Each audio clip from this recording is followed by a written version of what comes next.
can go live whenever now. Let's hit the button and off we go. Here we are, and we are live. Should feed through to YouTube in a second. Yes, welcome everyone to our very first Optimized Live Lab, which should be an interesting series, hopefully. Forgot to mute my mic, rookie mistake. Yeah, very first Optimized Live Lab. Should be an interesting series, hopefully, where we will cover very practically building things. So not just talking about the theory behind what are recommendations, for example, which is the topic of what we're dealing with today, but actually looking at if you were to go and build them, how do you do it? You know, quite often technology I find is not that easily accessible, or there's a big price tag attached to things quite often, as is normal in our industry as well. This is looking at kind of DIY. You know, if you were to do any of these things by yourself, whether it's building simple tests, which we'll probably do in future videos, or something a bit more complex like building an engine today, how do you do them yourself? And of course, I'm joined by Veronica today from BuzzBingo. Hey. Hi, John. Hi. Thank you so much for inviting me to be part of this, Sandeep. So when Sandeep contacted me on LinkedIn, I thought it was a great idea because it's something that when I started looking at personalization, I struggled with. And I know there are other people working in CRO in optimization that have the same kind of questions, challenges. And also, I think personalization is one of those buzzwords nowadays for both marketers and product managers. And if you think about Netflix, Amazon, Spotify, ASOS, you name it, everywhere you can see continue watching because you listen to or based on your search history. It's personalization is everywhere. And also, it can be very complex. For today's exercise, we chose something quite simple. But if you have a look at the BuzzBingo website, and by the way, for those of you who are not familiar with BuzzBingo, it is an online gaming website, and it has both bingo games, it has slots games, casino type of games, and certainly, if you look at the homepage, for example, the logged out experience, there's so many options to personalize it. For example, is the user new or is it returning? If it's returning, do we know anything about them? Have we tracked anything? Do they have an account, or what kind of games they played, and so on? And then if it's a logged in experience, it gets even 10 times more complicated because we can have additional data points on them. So for example, games they might have opened but not played, which means probably we shouldn't show any of those, and so on. So there are endless possibilities. But I think today we're going to start with something quite simple. I like to think this is almost like a minimum viable product where you start small, you test a few things, you learn, and then you improve your strategy and then iterate over and over again. But also before we start, I have to sort of add as a disclaimer, all of the information that we'll be using in the session is publicly available. Anyone can just hit F12 in Chrome and see the data layer, the events. You can check in console, everything. If we will be using any data, it's probably going to just be dummy data or something that Sandeep made up quickly in Excel. Exactly, yeah. And also, needless to say, this is purely educational. We're not trying to promote BuzzBingo or anything else. We could have chosen any other website, one of our competitors probably, but I thought it would be much, much easier to use this website because I know it inside out. If we need to check anything, I know where to look for that information. And yeah, it's just easier. So without further ado, I feel like I've been waffling. I'll let Sandeep crack on. Excellent, thank you for that as well. So yeah, today we are going to be looking at how to essentially suggest good alternatives for some of these games on the homepage of BuzzBingo, very easily accessible page, thankfully. These recommendations are going to be based on static data for today. I'll kind of allude to how you can make things a bit more dynamic and make calculations on the fly and those kind of things as well. But for the sake of a simple recommendation engine, which is kind of what we're shooting for today, that's kind of what we'll go for.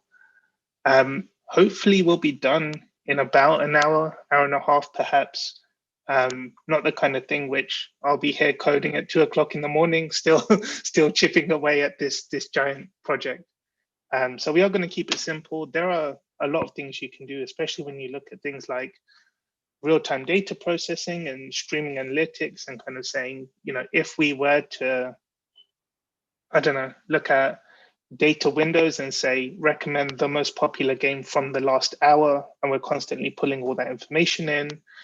And perhaps, profitability is probably quite an important thing for any site, I guess. A lot more in gaming as well, kind of obvious perhaps, but certainly in retail as well. If you're looking at things like that and how much margin you're making or whether or not you should recommend things, all of these things are considerations you can factor in. For now, we'll try and keep it as simple as possible and basically say, we have some games here, we want to swap them out for something else. Based on rules, how would we make that happen? So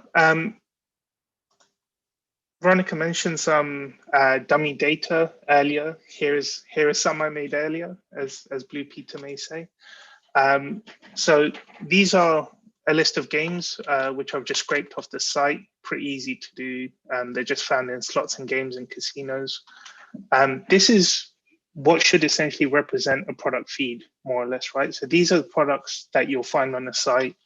You'll have things like the name of the product, metadata about that product, so things like what category they sit in. If it's a real retail site, we've looked at things like, what brand the clothing is, or if it's homeware, again, what brand, what size the products are, because sometimes if you're working with bathrooms, for example, you need to make sure the things you recommend fit in a similar size to what people are looking at. So any of that kind of metadata should be present in these kind of columns. We then have some kind of practical information. So on the site, you'll notice when we're recommending these games, we've got two kind of important bits that we need to be able to do. One is to show the image, and then we've got a name and a play now button as well, which I actually forgot to prep for. So we'll see if we can deal with that later. But those are the kind of big bits. We've got a picture, we've got a name, we've got a button. So for those kind of things, we need to make sure we've got alternatives. Again, those images I've just scraped from these pages here. So if we just go and have a look at slots and games, for example.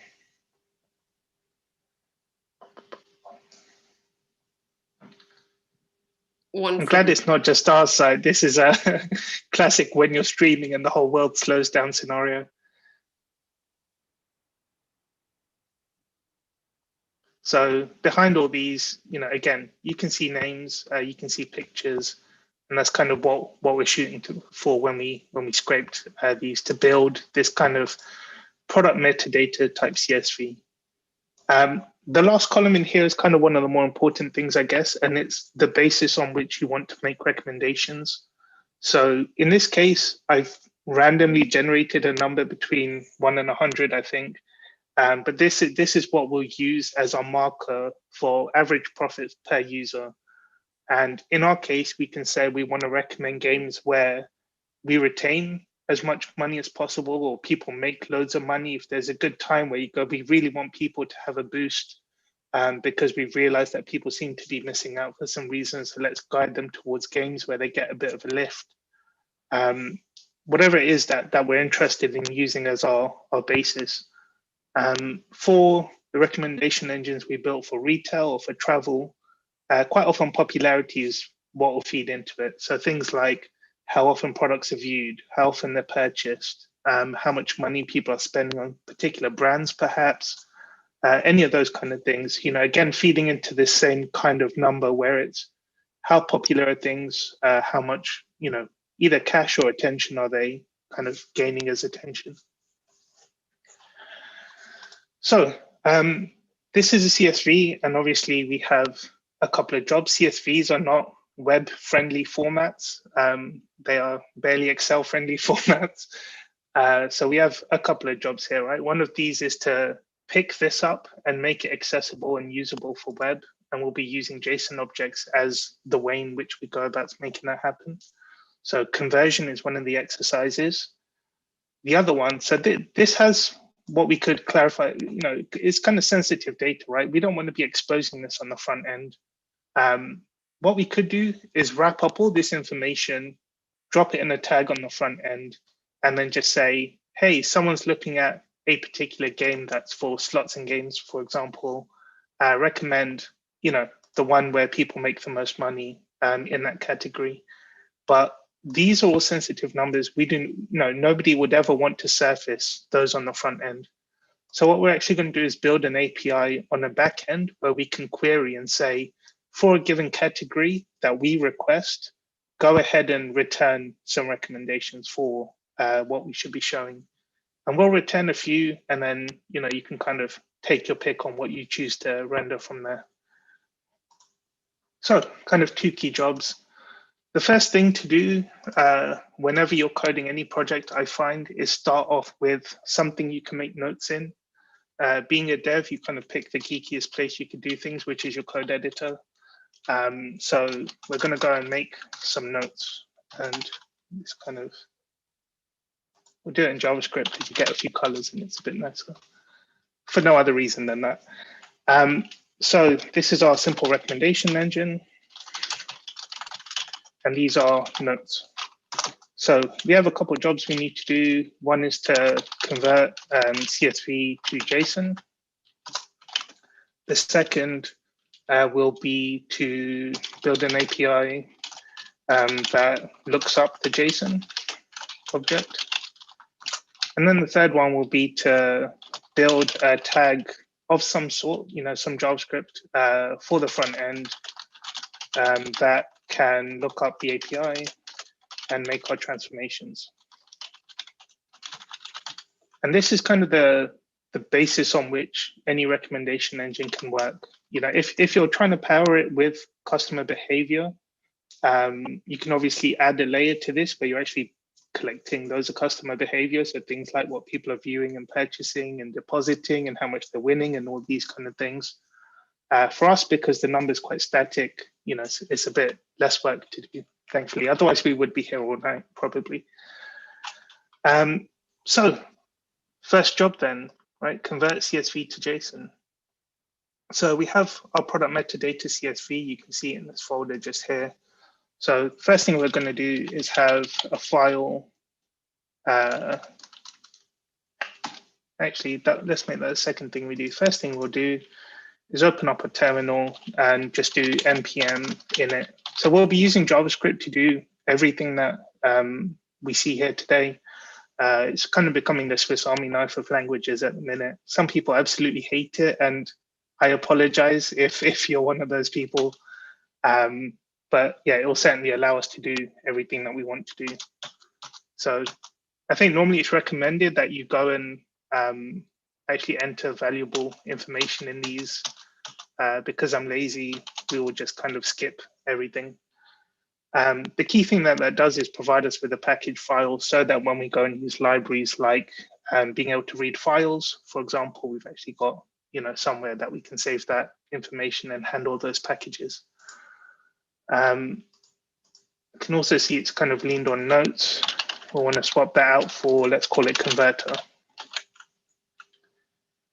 So new file then, converter.js. And again, try and always be organized. I say it's to our devs for anything, even if they're building a normal test, let alone a system to go and do things, try and be organized, make good notes, make sure you detail what you want a system to do before you actually jump in and try and make things happen. If you do, you're less likely to go wrong and more likely to get it right the first time, which for something on YouTube is very handy. So converter, so we want to take our CSV file, which is in product metadata.csv. So read all rows, convert to JSON object, and the kind of formats that we want are also very important here. And this again kind of goes down to how are we doing our lookups. So if you're looking at how you should save any information, you should always look at how you want to access it. You know, however you want to access it is how you should save it, or as close to that format as possible. So there are less lookups to do in that process. You know, if you've got to convert large packets of data every time you want to do a lookup, that lookup becomes slower. If it's just a very simple reference that you're trying to match, those lookups become a lot quicker. So if we look at the data that we have, so let's hop back to our CSV for a minute. We will want to know on our front end, first of all, we will want to do a lookup based on category, right? So we'll say, give us a slots and games recommendation. So we'll want to store things by category, and then this may be an object, it may not, to be seen. So when we do that lookup, we want to return a list of potential matching games. And those games should be sorted by average profit per user. So if it's a list and it's not a lookup table, then we use an array instead of an object. And what we'll have here basically is our list of games. So we'll have the name of the game. We will have category becomes less important because we've already got that just here. So we'll use our name. We need the image for sure.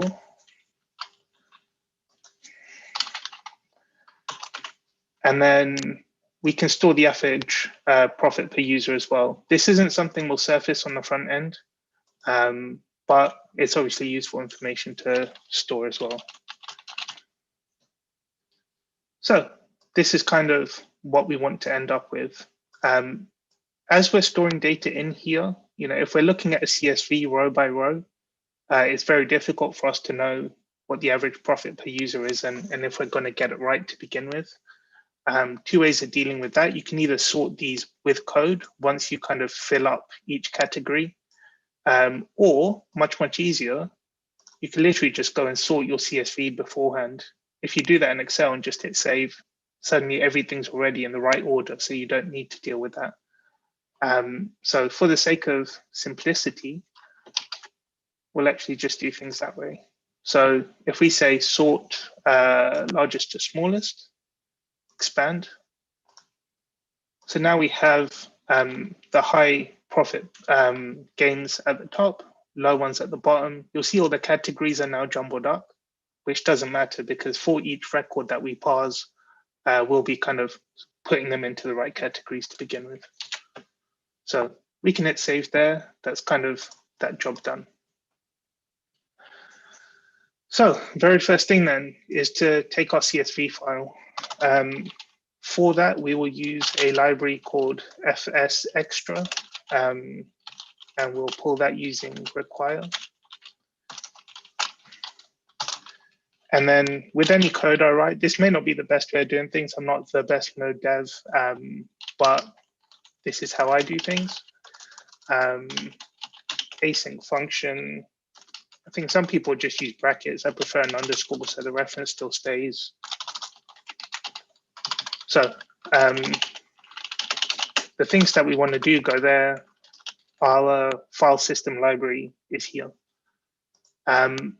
One thing we need to do obviously is download fsextra onto the machine, require it as a module, and that's not been done yet. So let's do that now. npm i. The one thing we want to do as well is save it. So the next time we try and, you know, if someone else picks up our code and tries to use it elsewhere, that's still saved as well. So you can see that's pulled in. We've got some node modules, package lockers kind of arrived as well. So what we could do now is something pretty straightforward. So I've got a string. Let file equal await. So this is us waiting for those results to come back. And I think the normal FS module has promises as well, which we don't necessarily need. FS Extra just deals with things a bit more tidily. Product metadata.csv. And for now, we'll just log that file. So if we do, I think npm run would probably work, but we'll do node converter, or npm start would probably do the job as well.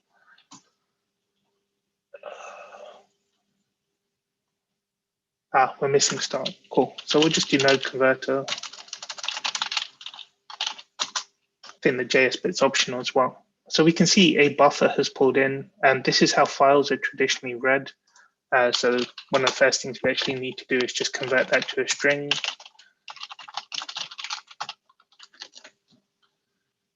Go ahead and run our job again. This is what we'll see in our terminal now. So this is a list of all of the games, comma separated as you'd expect in a CSV file.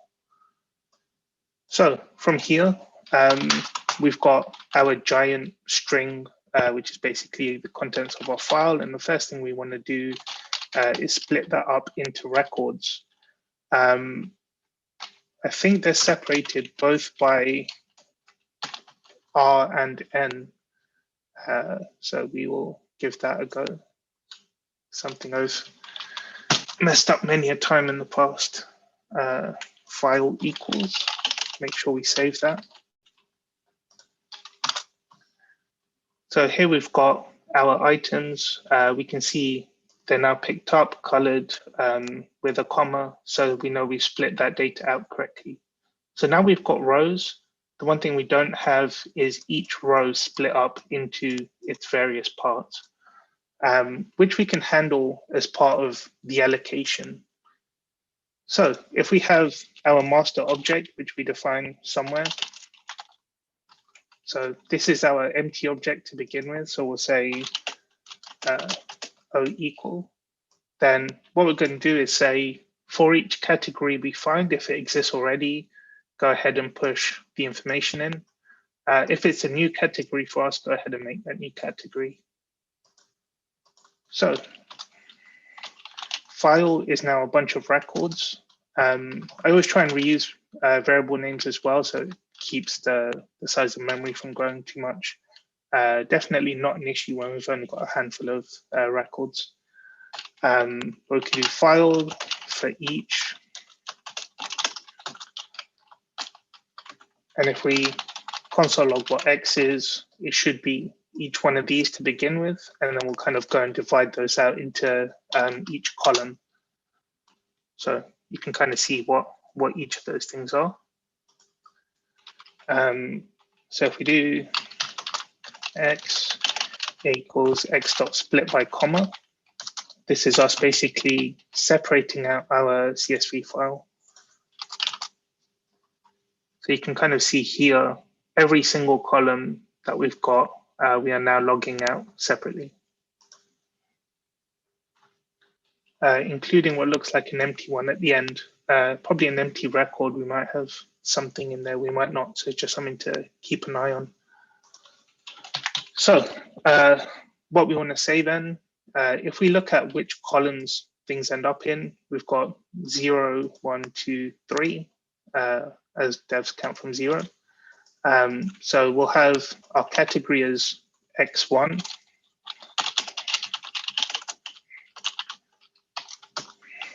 Name is X0.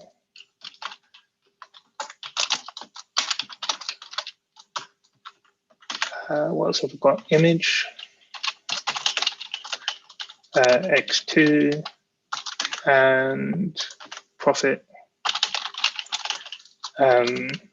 X3.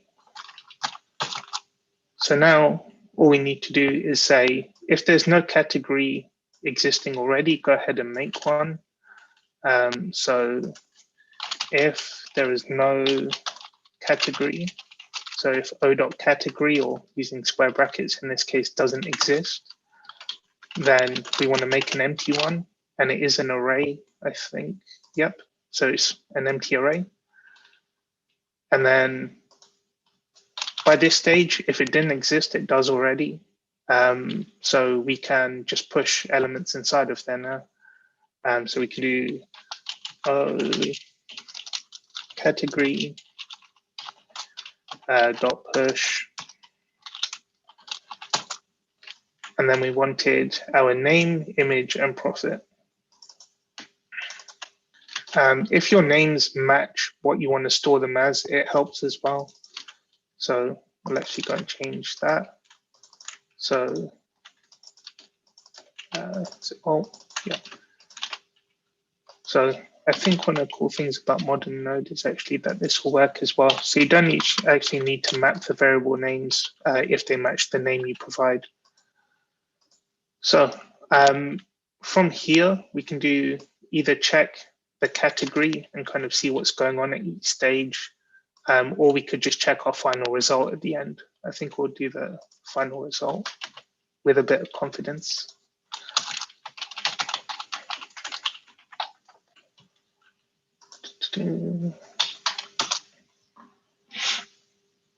So we've got one undefined category, which is probably that empty record that we had at the end, and we'll make sure we handle that better in a sec. Beyond that, we kind of see our list, everything taking shape as we kind of hope it will. So name, image, average profit. All of these should sit inside of, here we go. So all of these sit inside something called Casino. And if I scroll up a little bit further, you can see all of these sit inside slots and games. These happen to be the column headers as well, actually, which is an interesting thing. So we need to make sure that we disregard column headers or just ignore the name category as well. So a couple of things to refine. So if there is no category, we can just skip ahead. Or we can say if there is a category, then do stuff. Either kind of option is fine.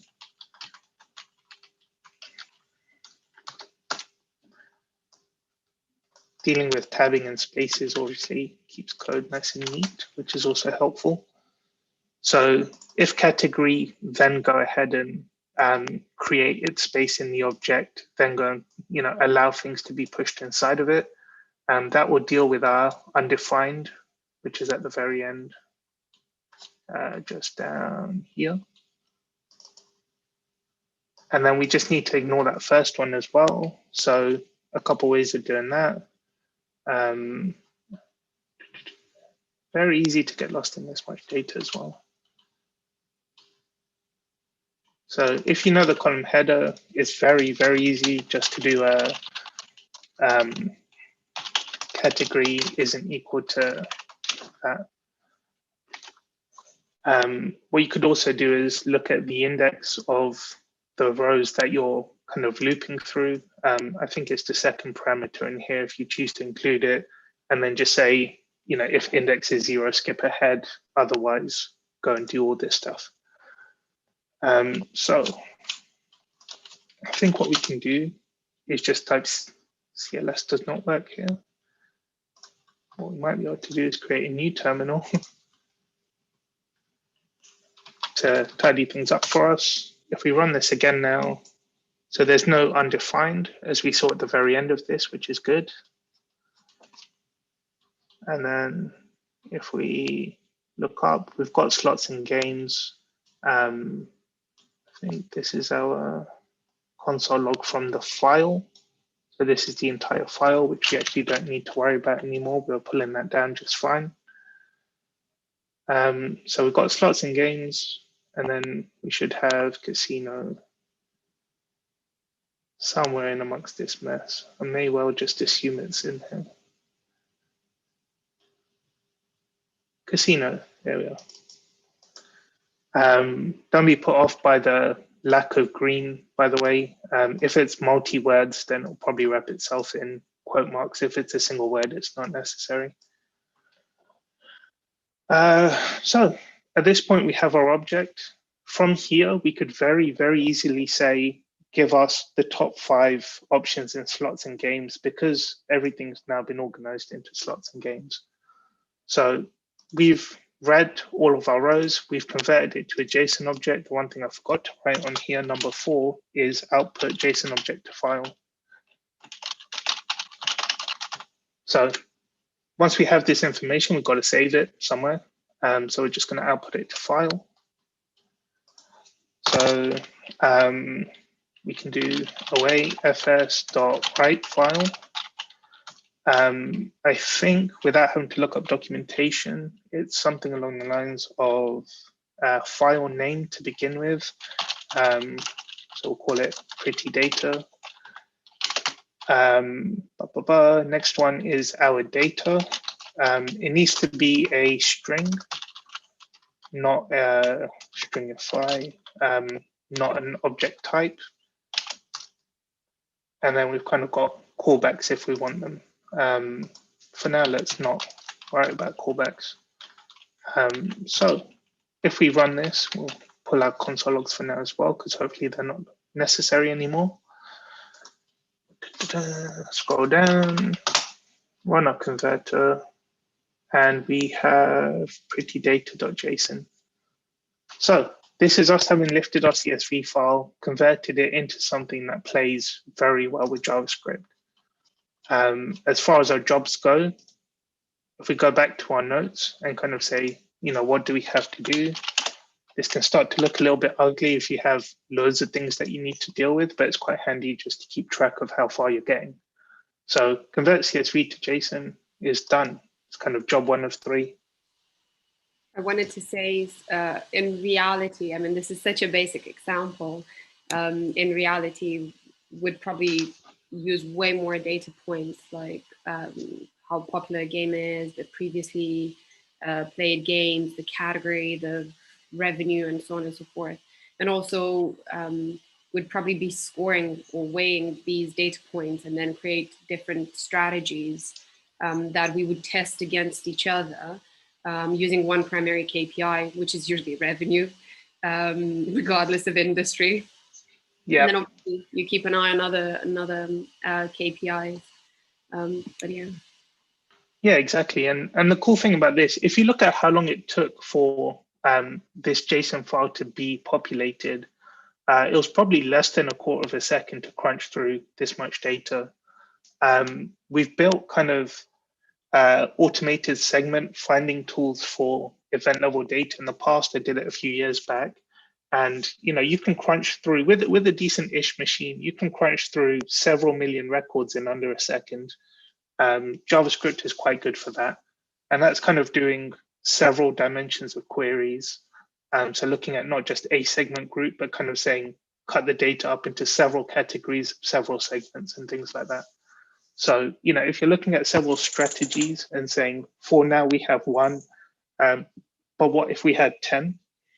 Then it wouldn't be difficult to look back at our converter and say, we have a makeup of list, if we call it that, to say, here is how strategy 1 looks.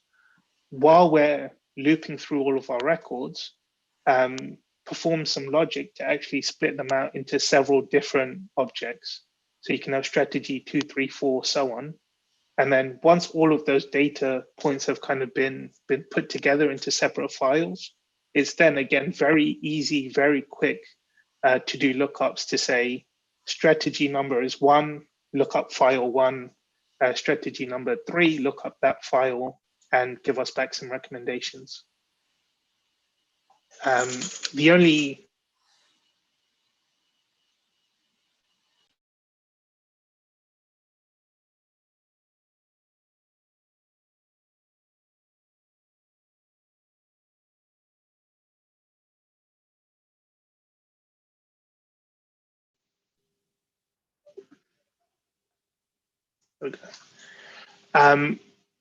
so we have our lovely looking data now. Next job is to build an API that looks up that JSON object. We should add some context here and say based on a category. So that way we can say, give us a slots and games, give us something from casino. So this API, so for most of the work that we'll be doing in LiveLab, we're going to be using Azure from Microsoft, just because that's what I'm familiar with. AWS and Google and countless other providers probably have their own versions of everything that we'll ever show. So it's not kind of a use Microsoft or you're stuck kind of situation. But things are quite easy to set up in Azure, so we'll kind of use that. So we want an API to begin with, right? Very first half of this. So to make that happen, and knowing me, I've probably closed the tab. I haven't, thankfully. So you log into Microsoft Azure.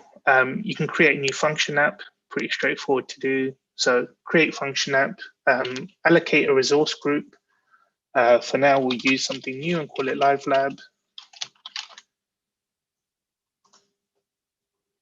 Give your function app a name. You can use exactly the same name. This is the kind of domain under which websites will then go and make calls. So you kind of have your endpoint. Runtime stack, again, lover of all things JavaScript, so it will be Node. And then this is where you want your API to be held. The really cool thing about function apps in general is that they're serverless in the sense that, in this case, Microsoft or Google or Amazon will take care of the servers for you.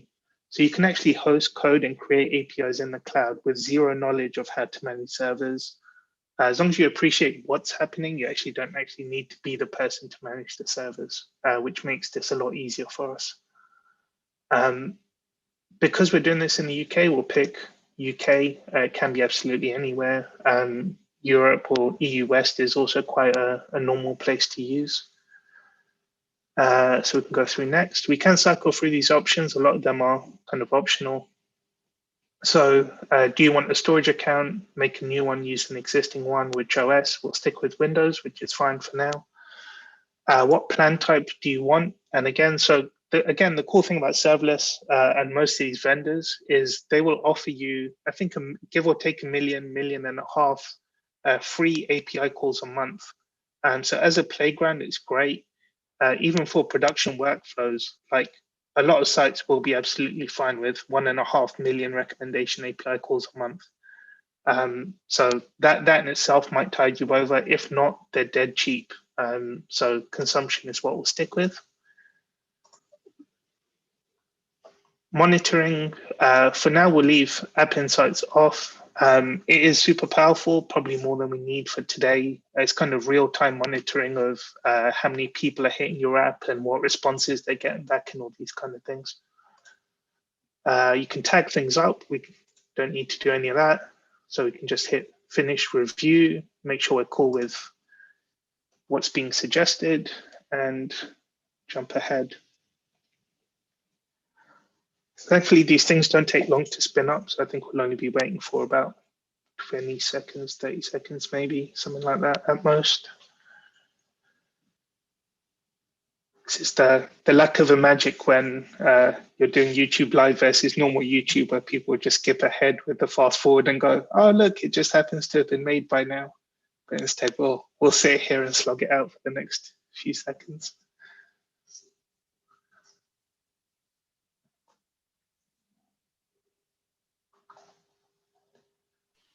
You can see most of this has been made at least.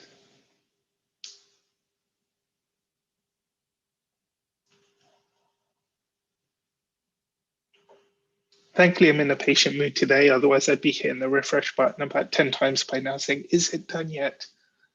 But it will notify you. And in the meanwhile, because I am a little bit impatient, we can at least start to plan what our API needs to do. So when we have our API, what we're going to say is we will use kind of block comments, a bit more space to play with. So we will query by category job one. We will look up giant JSON object, return, let's say, top 5 results. In reality, for what we're doing here, I think we'll only need one, but we'll return the top 5 nonetheless, just because it's a bit more data to see and play with. Now, if we hop back with the magic of nothing, we can see our resource has now been made. So we can jump in here. One of the very, very first things to note is something which trips me up every time. So anytime I'm in here, I make sure I do it, which is just pause. So by default, nobody can ever access the work that you do, which is not very helpful. Unless you're doing like time-driven experiences inside of Azure, in which case nobody else does need to access them. But what we want to do, and we'll use star as a wildcard for now, just to say, let anything access the work we're doing. In reality, you probably want to lock it down to the domains that will be accessing the service, so nobody else can get at your data if they happen to guess the URL and steal your credentials from somewhere with clever phishing emails or something like that. So we just put star here. If you didn't do this, you would hit errors when you try and access the API on the front end, but say something like unable to get requested resource, access control allow, origin header is not found on requested resource, something along those lines. So this is saved, which is cool. So functions is where we head next. Each function is basically the API that you're building, the kind of endpoint that you'll have. So we do add function. One of the cool things about Azure, and I'm sure this exists in other systems as well, and I've had the pleasure of playing with them, is looking at triggers. So for example, where we used our converter job to take these CSV files, which could change often depending on the industry and what we're doing, take this CSV and convert it locally, because for now we're saying it's static data and it's a one-off. What you could actually do is create a trigger here. So for something like blob storage, and say, whenever someone from the team happens to upload a new CSV, go and run this kind of similar code and just create our new prettydata.json files. So you can use different triggers in here. For us, we'll just be using a HTTP trigger, which is basically saying something off the front end of a website is trying to access our API over a URL. And for here, we'll give it a name. So we'll say LiveLab SimpleRex. Being able to spell is obviously a benefit when you do things like this as well. Last thing is authorization level. So you have the ability to create APIs that are either locked down by a token, which is quite handy if there's anything sensitive in there, or you're kind of fearful of people intercepting your API and trying to abuse them. Anonymous is without tokens, so anyone with the URL can just go and hit that API. For us, it doesn't make too much difference which one, so we'll stick with function as the default version, and I'll show you what anonymous would look like if we went down that route.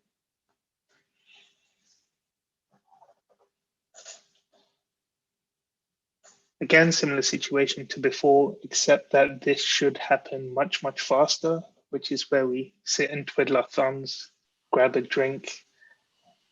Sod's law, Sandeep. Of course, on a live stream, it has to take longer than... Always. I'm always fearful when I do demos of anything, where I'm like, just please load, please. Yeah, thankfully, deploying functions to an existing app is a lot easier than making a brand new app. If you make a new app, then you've got to create an environment, you've got to make storage accounts, and there's a lot more work involved. This is just basically deploying an additional folder into something that already exists. So we can see a few things here. I'm going to show integration just to begin with. Not that we need to sell the benefits of Azure, because everyone can probably do stuff like this, but we've got a trigger that we defined. So this is over HTTP. If we wanted to input things, and this is where tying into things like databases is helpful. So we could create triggers, and we do in certain scenarios where we'll say, for example, we'll hook into Cosmos DB, which is kind of Microsoft's managed database, run a particular SQL query, which the UI has been broken for me for a very long time, and you can kind of only just about see it at the bottom. But run a SQL query that could say, so if you have a user event store, for example, you could run a SQL query in real time to say, fetch me all events for this given category. So slots and games, for example, or casino. Once that information comes back, or as part of your SQL query, so select star where category is slots and games, or whichever parameter we're going to request that over. And you could also do some ranking. So you can group by the type of game, add up which, how much people are spending, take away certain things. You could do all that kind of processing in real time by pulling data directly from a database, as you see here as well. Either every record and do the math yourselves, or try and do it in SQL where you can, because less data going over the wire. So that's if we wanted to do that. For now, we're going to keep things super simple. So our trigger is HTTP. Our output will be a response over HTTP as well. And then we have our API, which is in code and test. So this will look very similar to people who are familiar with the Express.js framework for Node. Essentially, we have module.exports. We have some code that we run to make sense and do some stuff. And then our response is sent back in context.res, where we've got, in this case, a kind of hello world, hello someone example. And most importantly for us, and this is a technique that we'll be kind of relying on as well, is looking up query string parameters. So we will query by a category, and we will get back, we will get that information in here so we can then do something productive with it.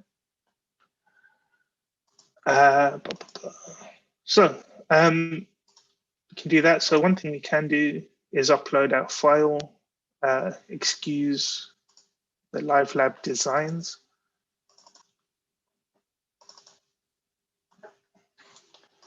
So pretty data has been uploaded here. So we could make use of that as a file if we chose to. If you wanted to insert it just as an object into your function as well, again, there's no harm in doing that. Probably a fraction faster, to be honest. It's actually just less nice to look at. But you could just do something like O equals and then just drop that in. If you're doing that, it's probably worth compressing the object, minifying it just to get rid of all the tabs and spaces. So it's kind of a bit neater to play with. We'll probably stick with this, I think. You can do let, you can use const. It doesn't make the slightest bit of difference, although some JS nerd may scream at me otherwise. So we have our data now. And then the easiest way of doing these kind of things is actually just to modify what exists if the naming and what you need is already here. So category equals rec.query.category. Rec.body and rec.body.name essentially. So you can have GET requests where all of your parameters are in the query string. Or you can have post requests where you have like a JSON object which gets sent in rec.body, and that object would have a key called name. For us, we'll stick with our API as a get API. So quite simply, we can just remove the other bits. So we've got a category. The next thing we want to do is a lookup of this giant object, right? So we've got our data in here, so we want to do if O category. So if the category exists, or you could always look at things the other way as well. I think I'll actually do that. So if the category doesn't exist, what do we do? If it does, then just keep on plowing ahead, essentially. So if the category doesn't exist, we kind of want to respond with an error of some kind. Or maybe just empty even, which would do. So what we'll do is just respond with an empty array, an empty list to say, hey, there's nothing there, nothing to look at. and return just to stop that code in its tracks and not get any further. What we'll also do is just store this in a variable. It doesn't matter too much. These things will probably be a tiny, tiny improvement on performance, which nobody will ever notice. But if things are stored in a variable, you then get to reference them later on as well. So now we have our matching category, and we wanted to say, I think it was the top 5 that based on category, did we make this? Return top 5 results. So matching category right now is a giant list. There's probably a few dozen items in each category at the minute, and we want to say lift out the top 5. One of the ways of doing this, and just to make sure we can do it in the console and kind of show people at the same time, is just to use a simple slice function. So if we have, let me zoom in a bit so it's a bit more visible. If we have a bunch of items in an array, what we can just do is use slice. So we say start and duration, and that gives us the top X items in an array. So down here, we can just say matching category is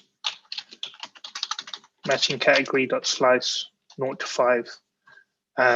So this is, this is our top 5 products. And then we can just go and return that in our list back to the browser. So instead of response message, matching category. When we hit save, this will redeploy to Azure. It doesn't take too long, he says, hoping it saves.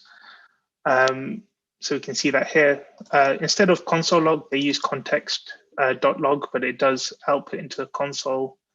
So we can actually do a couple of handy notes here as well. So if we have our category, we can log which category people have requested from us. Just in case anything weird goes on, it's easy to then track that down. Found matching category, and we can just say yes or no, have we found it? And then we'll have our final products, and we can again log those to the console if we wanted to. If we're testing it over the browser anyway, perhaps it's less necessary. So we'll save that, and that's deployed nice and easily for us. So the next thing to do then is grab our function URL and drop it into a browser. Where we spoke about anonymous versus function-driven functions, slightly confusing there, but around authorization, this is the difference. So if you want to lock down your app with a key, you can do that, and this is what your URLs will end up looking like. If it was anonymous, this bit wouldn't be necessary. So the only thing people would be accessing is the bit to the left. Don't forget to add category equals, because that's what we'll be querying by. And if we do something we definitely know doesn't exist to begin with, we can see that. So we can see the category we picked up is ASD. Do we have a matching category? It says yes, which is probably very wrong. Oh no, this is the wrong thing to be logging. This is the challenge with logging as well. If you're doing logs, then make sure you're actually trying to catch the right thing. If we hit refresh, so new, our function starts with this log, which we can see just up here. You can get rid of it when you don't need it. By the way, save on a bit of logging. So category is ASD, fan matching is false, and so we're done. So if we now pass in a category where we do have something worthwhile, like casino, suddenly we can see all of the things that we want coming back. The one thing we definitely do not, under any situations, want to return to the browser is our average profit, and we want to make sure we filter that out. So there is no bad time to do that. If you do it before you save the data, assuming you don't need it, then that's obviously better because you're saving less. Failing that, we can do it at the moment of querying, which is also okay. So for that, we can use map.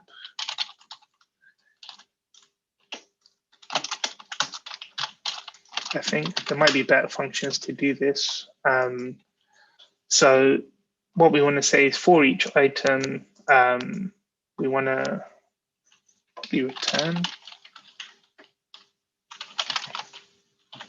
So if we return something for a second and just see if that swaps out all of our items for one, it does. So we want to return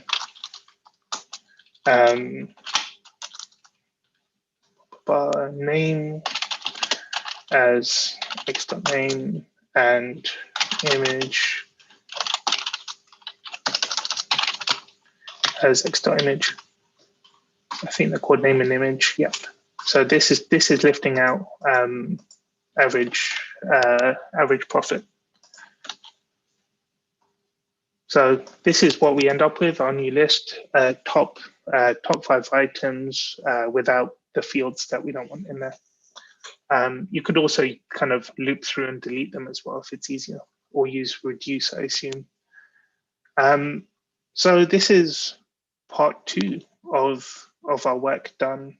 I don't know how far into this we are actually, an hour, so kind of on track more or less to finish in the next half an hour or so. So looking back at our list then, build an API that looks up a JSON object based on category is done. This is why I'm not saying anything. I don't want to distract you. That's fine. We're making good progress, but it's cool. Very last thing then is kind of looking up this API from the front end and being able to make our transformations. So the easiest place to try and make your transformations I found in the console. So open up the browser, head over to console, and then I won't profess to always being able to remember how the hell to make AJAX requests. So we just lift this from somewhere.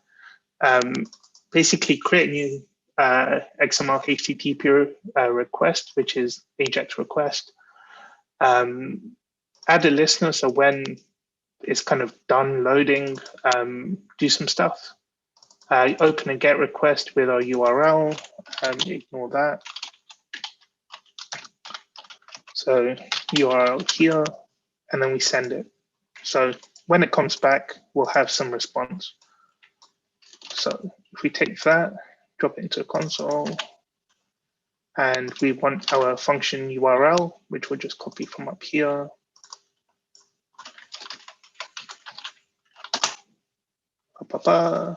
Magic. So these are our top 5 products that we found from here then. And the very last thing to do then, so at the start I mentioned we'll return 5, we only want 1. So what we'll do is just take the first one of those and swap out one of these, which I think for most devs, I assume, once you have data which is very structured, being able to swap out content on the front end is probably the simplest thing you could try and do. So one thing to note, I believe, is that this is a string. It's not an object, otherwise it would print out slightly differently. So, and there's probably all sorts of error handling that you want to deal with as well. Making sure if the API happens to fail for some reason that you handle it more gracefully than I'll worry about here. So our response equals something, and where we could use ES6 for the Node.js services that we built, we want to make sure that the code that we use here is a bit more kind of cross-browser friendly. So response is something. It should also be wrapped in JSON.parse. And if we log what that is now, you see it's printed out much more neatly, browsable. So we know we're on the right track. So as we saw with a category which doesn't exist, so as we saw with this, there are times where we'll have no response at all. So the first thing we want to do is, if there's no response, probably just do nothing and back away. Otherwise, we know there is a response, and we can say response equals the first one, so index 0. So that's index 0. So in here, we know now, just write some console logs. So we know the shape of this, most importantly, will have name and it will have our image. So at this point, we'll hop over to something a bit friendlier to type in for a minute.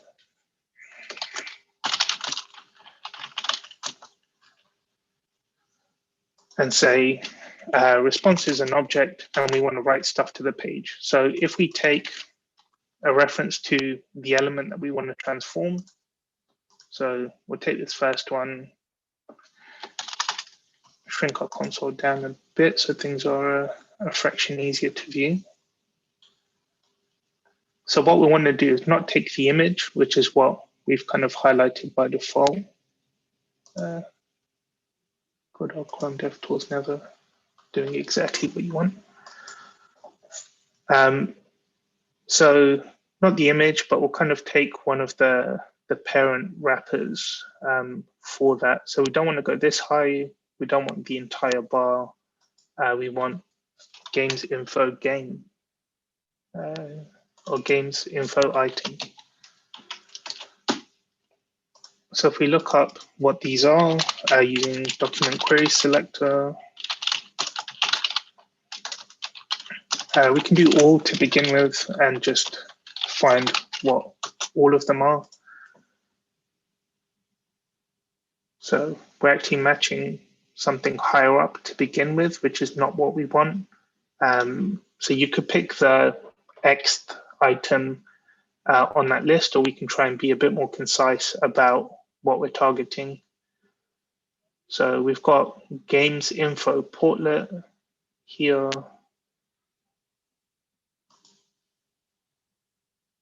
This is portlet, but there is no games info. So one of the ways to try and narrow this down will probably be to take that. Feels like we have more this time. Probably just going crazy. But we can see now we're at least targeting the things in this portlet that we want. So now we can say the item we want is the first one. If it's the first one, we can hop over to query selector. If it was the something one, we can use something like query select all and just do 2 at the end, or nth child. Hop over to here. So we'll say our parent, just a little bit of tabbing. Always find 4 to be the good number of tabs for some reason. So our parent container is this, and inside there we want to find the name and we want to find the image and we want to swap them out. So here is our li. So we want to find the image, which I can see just here, games info image. And again, it's handy to verify selectors in the console as you're doing stuff. So that looks about right. We can see background image just there. So image element is parent.query selector. Query selector because we don't need many of them. So that's where our image is. So if we wanted to swap out our image, it would be as straightforward as saying imagel style background image equals dot image.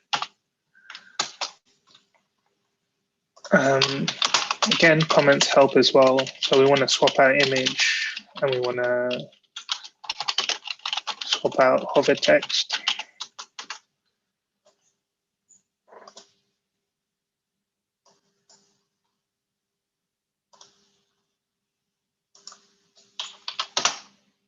If we try and inspect that element, we can see a name, which is handy. So games info name with the word undefined, which I'm not sure if is intentional or not. Again, do a lookup. You can see that's the name. The one thing we might want to do, so we can use text content or we can use inner HTML.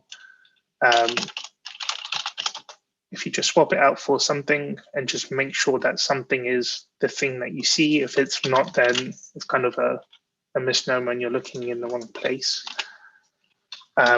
So again, we can do name element equals something, and it's handy to store these in variables because with jQuery you can chain, but if you're using normal JavaScript, as we're doing here, you can't chain. So if you want to do loads of things to that element and not just swap out just the name or just the image, it's a lot easier to refer to the element instead of having to do constant lookups.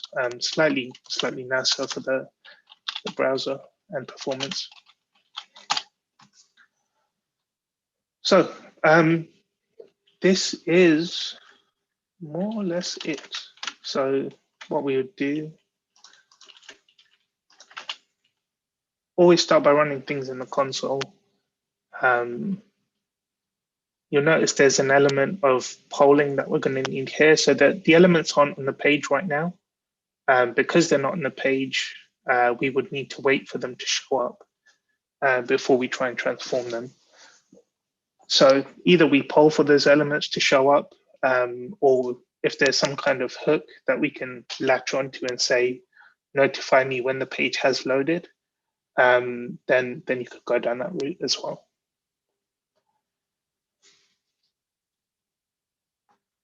So element one, this is our code. So it says, hit up the API that we built. When we get back our products, if there is if there isn't a response, so we have no data, just don't worry. Otherwise, take the first one, swap out the image, swap out text, and then we're done. So if we hit enter here, you would hope that would work. It has not. So we can see the name has definitely swapped out. So it's actually just the image which is wrong. So what we would want to do is look up the image.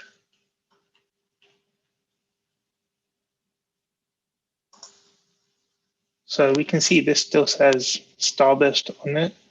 The one thing I would check is that. So if we do swap it out successfully, does it work? Yes, it does in this case. So we're probably just looking up the wrong element. So we've got div.gamesinfo_image. So what we should do in this scenario is actually just log out our element. And this again is where it's handy to have things in variables. We can probably just stop there for a minute so we're not kind of looping our changes.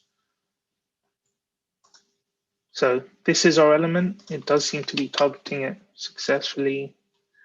How are we making these changes? Style background image equals URL is probably what we're missing here.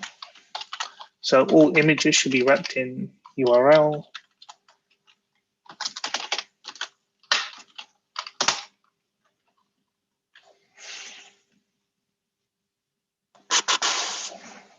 Or not.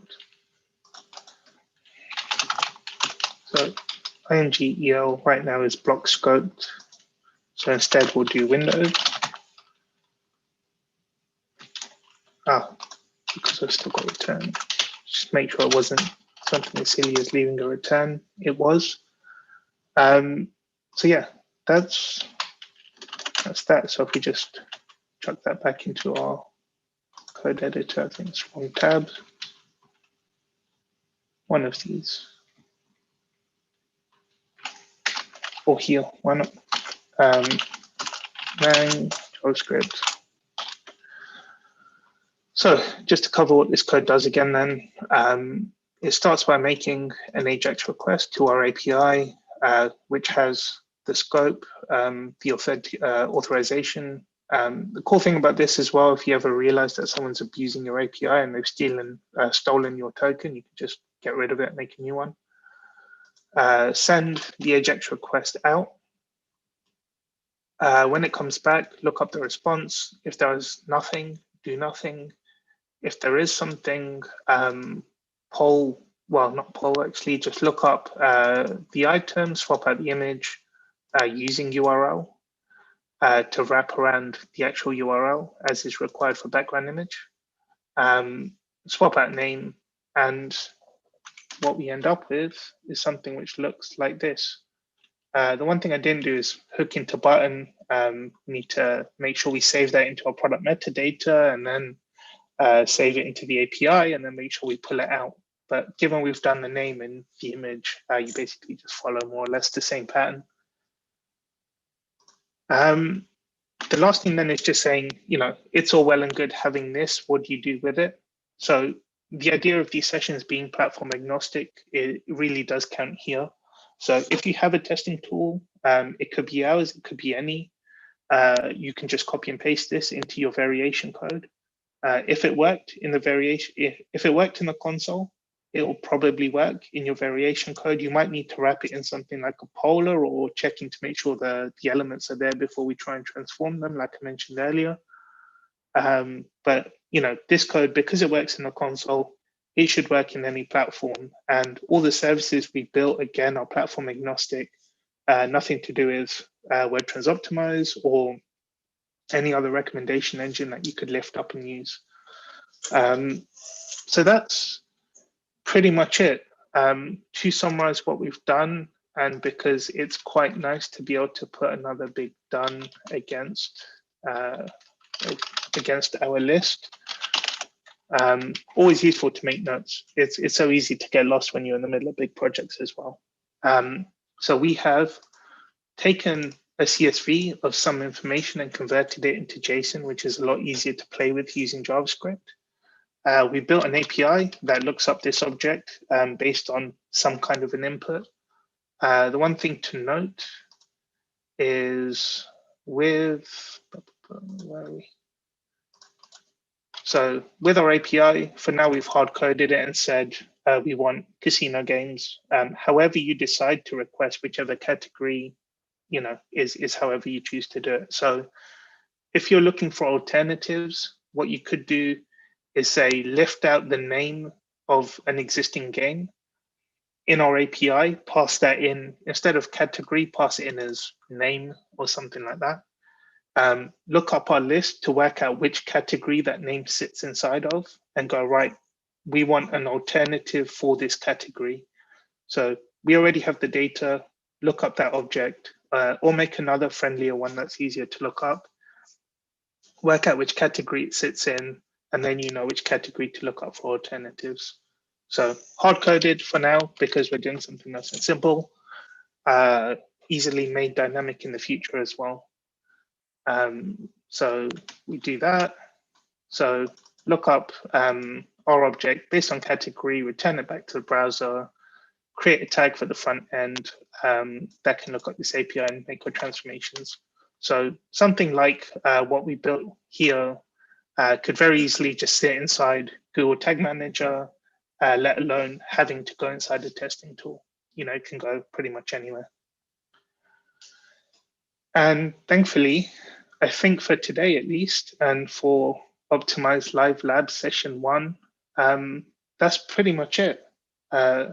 Nothing too stressful, despite the idea of recommendations being this big thing that everyone chases, and it's kind of, I want the best engine, or I want an engine if you have a site with nothing at all to begin with.